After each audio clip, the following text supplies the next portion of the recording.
Welcome back, everybody. This is part 2 of the 5.3 oil leak fixes. So on the first part we did the oil pan gasket, and I'll put a link up in the video for you to go check that one out if you haven't seen it yet. But I was filming the valley pan gasket, the valley gasket right here, and the intake gaskets, but my camera did die and I didn't get to film all of that. So I didn't want to put up just a partial replacement video of that, but I did change the knock sensors and I torqued the bolts for the gasket on the valley pan right here to 18 foot-pounds. But today we're going to be doing the valve cover gaskets, the dipstick tube, and then we're going to be doing spark plug changes on all the cylinders.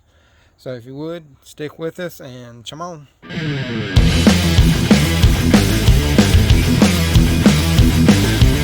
Alright, like I said, we're going to be doing the valve cover gaskets, and to get to these right here, you're going to have to remove these heater hoses from their bracket, and then we can take this bracket off, and we'll have to take all the hold down bolts for the coil bracket on there. But before I do that, I'm going to go ahead and pull all the spark plug wires off of this one, because we are going to change them anyway. And if you break one, it's not a big deal. Like I said, we're changing it. Also, be careful with these. These tend to break very easy on the heater hoses, and this does have a rear heat and AC. And if you break these connectors tend to be a little bit harder to get at the moment due to all the pandemic stuff. Because I did have to change one on another Suburban, and it did take me about 2 weeks to get those in.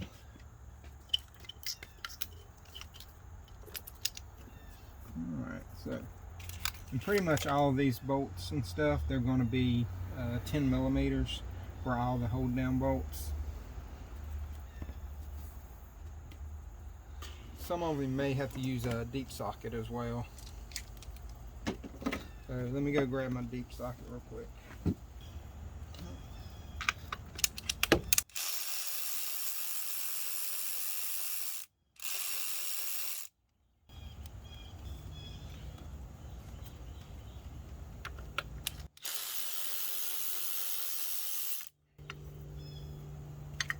You don't have to remove that bracket, but I don't know. Yeah, actually you do. Sorry, I forgot it. It is one of the hold down bolts right here.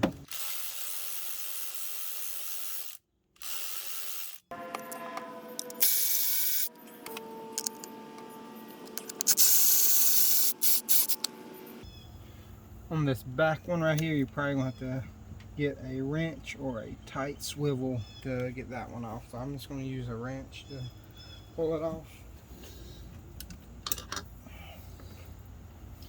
I'm gonna go ahead and remove the dipstick tube, because there's one looks like 15 millimeter bolt right here on the side of the head.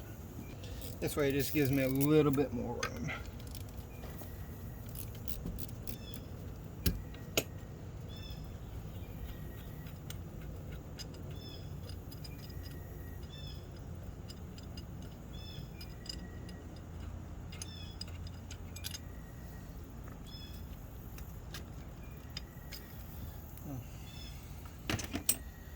Well, it broke off anyway. Good thing we were replacing it in the first place. And you should be able to wiggle it right out of there. I'll pull the dipstick out.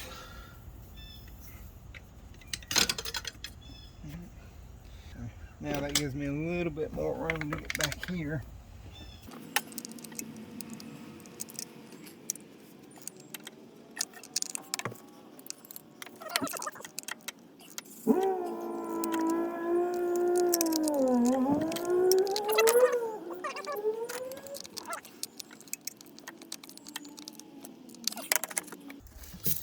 Alright, so we got it off. Like I said, that one is the hardest one to grab, and then you can remove all your coils. Like I said, that's your coils right there. Should have 5 bolts. Takes them off. Alright, once those are off, all you have are 4 bolts that hold the valve cover on right here. I'm going to wipe them off a little bit for you.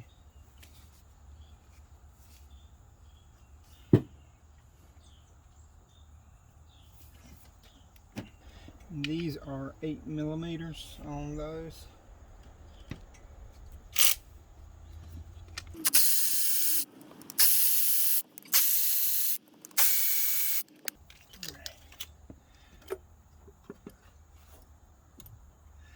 And there's the valve cover right there.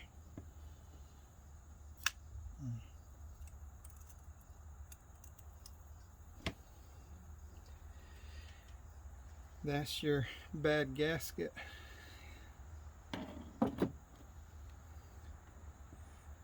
inside right there is good, but it is super hard on the flat edge. Yeah. And then there's little rubber grommets on these right here that go inside, and you need to replace those too because they will leak as well.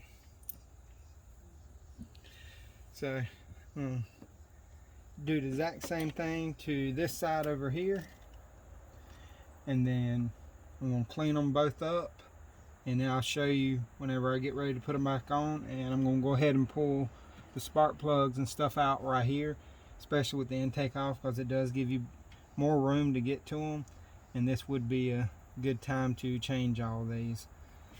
Also, this is the cylinder that was arcing off of the exhaust manifold that I could see underneath, and I'm pretty sure that the porcelain is cracked on these, because I can probably tell you that these are AC Delco plugs, and they do tend to have an issue with the porcelain cracking. I've seen it multiple times, especially on these GM V8s. But like I said, I'm going to clean all this up, take this side off, and then whenever I get ready to put them on, we'll come back and I'll show you exactly what we're going to do. Alright, so here's the valve cover all cleaned right here, and here's 2 of the bolts with the new rubber grommets on it to go inside of it. And I'll show you, here's the kit that I used right here. That's the part number, and it comes with both gaskets for the valve cover and then the grommets. I'm going to show you real quick how easy these right here typically go in. Like, you just get it and you can just roll it around, and it should slide on fairly easy, because I know some of the other makes that have these, they're fairly hard to get on, especially like Hondas. Typically find that Hondas can be a little bit more difficult to get the grommets for the valve cover on. But like I said, that's just how you do it, like, because these are pretty soft from the factory or when they're brand new, so you can just push them on there and they should just walk right over that lip. But again, this is the kit that I used, and these are the plug wires I used for this right here. And then I have NGK iridium plugs, and that's the part number right there. But before I put the plug wires and stuff on,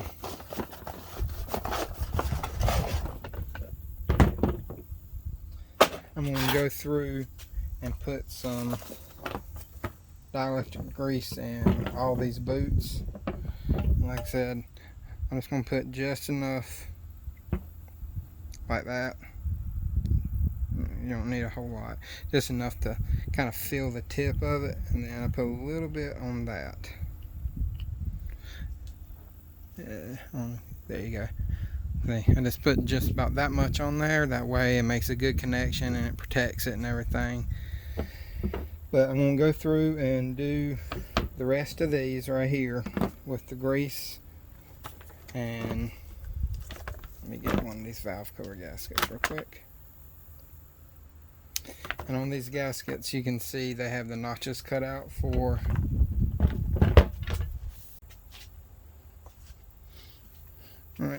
like I was saying, here's the gasket for it. It's got the notches cut out for up here on the top, so you know which way it goes. And I'm going to show you how I put it in real quick. This truck does have a good bit of miles on it, so as you can tell, it's got some stuff in the valve cover, but I couldn't get it all out.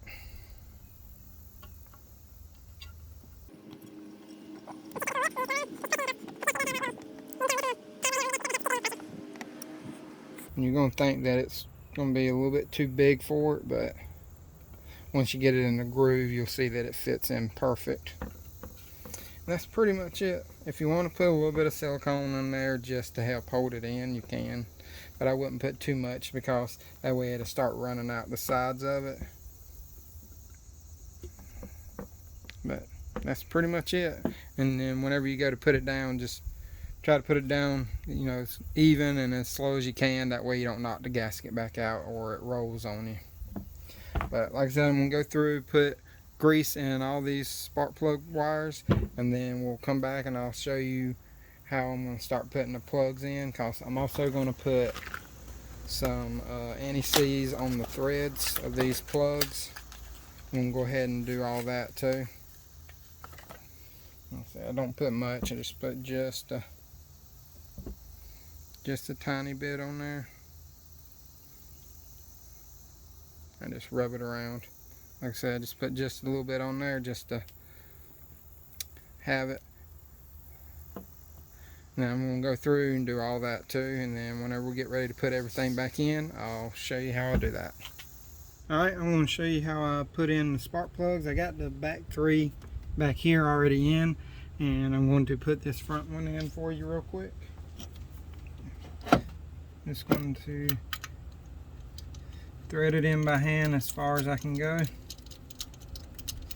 You can torque these. There's a torque spec on them. I do not know the torque spec, but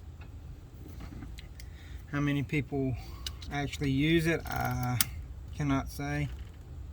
But I'm going to just tighten it up and just snug them up a little bit, just enough to keep them in place. And then that's pretty much putting the plug in.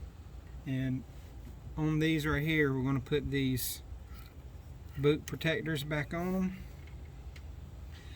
And then I'm going to go ahead and put the wires on the plugs. Just push them in until you feel them snap. And then I like to give them a little rotation, so this boot, the angle is about where it should be. So we're going to put this valve cover back on now. Like I said, just try to be careful when putting it on, so you don't roll the gasket or have it come off. So I like to typically start the two middle ones. I'm going to find the torque spec to these, and then I'll be right back. Alright, the torque spec is 9 foot-pounds on that.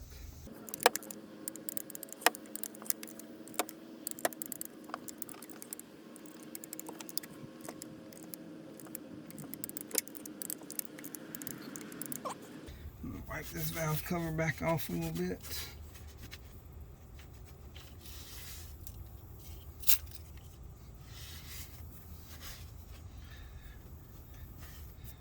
Alright, now we can put our coils back on.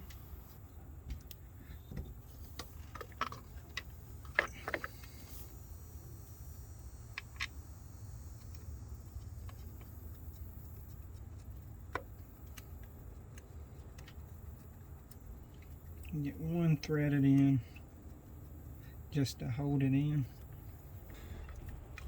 Also, don't forget the bracket goes on this side for the heater hoses right here.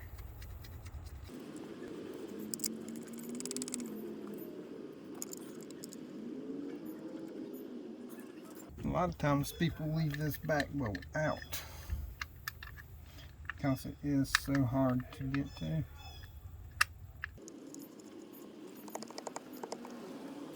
You can torque these down if you would like. I typically don't. I just run them down till they're snug.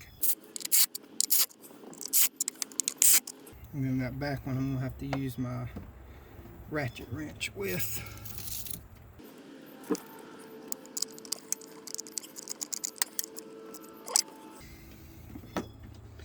Now we can connect the spark plug wires to the coils.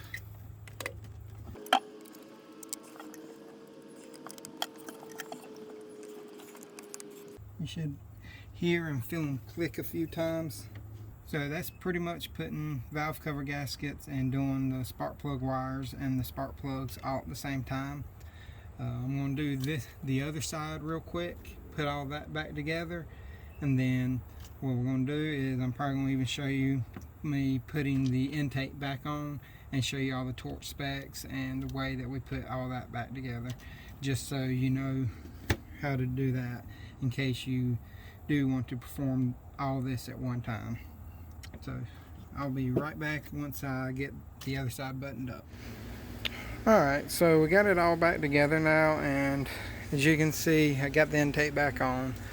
I didn't have time to show you me putting the intake on, and as you can see the new dipstick is on too. And for anybody that needs to know, the dipstick does go into the last opening in between. It houses the third spark plug wire, and it goes in at a sharp angle towards the front of the engine, as you can see right there. And then there's a 15mm bolt that holds it. But I'm about to crank it up here in just a minute and see how it goes, but that's going to end the video right here. And I just wanted to say thank y'all for watching. If you liked the video, please like, subscribe, and hit the notification bell, because I do a lot of videos on how-to stuff, and I also do tool reviews and stuff if this is your first time watching any of my videos. So I just want to say thank you again, and y'all have a good day.